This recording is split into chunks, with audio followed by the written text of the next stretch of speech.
So we're talking about self-regulation and how neuroscience has uncovered the fact that this is the single most important capacity we can possess as human beings. When we possess self-regulation, we possess the capacity to modulate our arousal levels so that they stay within a tolerable, manageable range. And when we're in that optimum zone of arousal, all of learning and adaptive behavior and really healing is possible. That's where it's possible. So, the development of self-regulation starts from the moment of conception, when the animal brain begins to develop. The reptilian animal brain or brainstem begins to develop. And that's what we're born with. We're born with only that part of the brain that speaks only the language of sensations, not the language of words, not even the language of emotions, right? Remember, as we said, the baby only feels, distress or contentment, right? It's, I need my diaper changed, or thank you for changing my diaper. That's what the newborn baby experiences, because all it has is this animal brain. Now, very soon after birth, in the first months of life, the feeling brain starts to develop.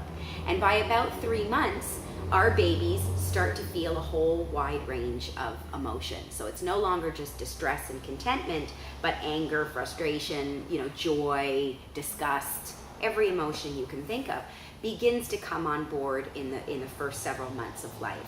And so that's our limbic brain, our feeling brain that starts to develop after birth. See? So what's really important to know is that the brain develops in response to the environment.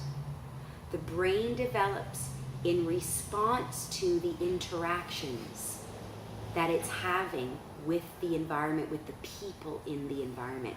So if we're responding to our babies in a healthy, timely, thoughtful way with lots of sensory experiences that are ooey and gooey, that make them feel safe and comfortable, then we're getting the healthy development of self-regulation. If we're not, if we're leaving them in a distressed state for too long, and that can vary depending on the sensitivity and vulnerability of the baby, if we're leaving them in that distress for too long, that starts to impair the development of this most important capacity of self-regulation. Now, after several months, the neocortex is beginning to develop more and more. And this neocortex is, it basically is the whole outside of the brain that protects those inner parts of the feeling brain and the animal brain.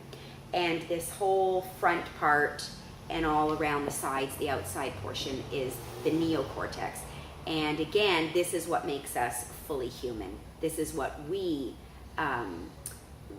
have that makes us so distinct from so many other species, because it gives us our ration, our reason, our thoughtfulness, our ability to plan ahead, our ability to consider the consequences of our behavior. The neocortex gives us our ability to control our impulses. In fact, all of the qualities that are most important to school functioning in our children. So what I'm hoping you're getting the idea of here is that the brain develops in a hierarchical fashion.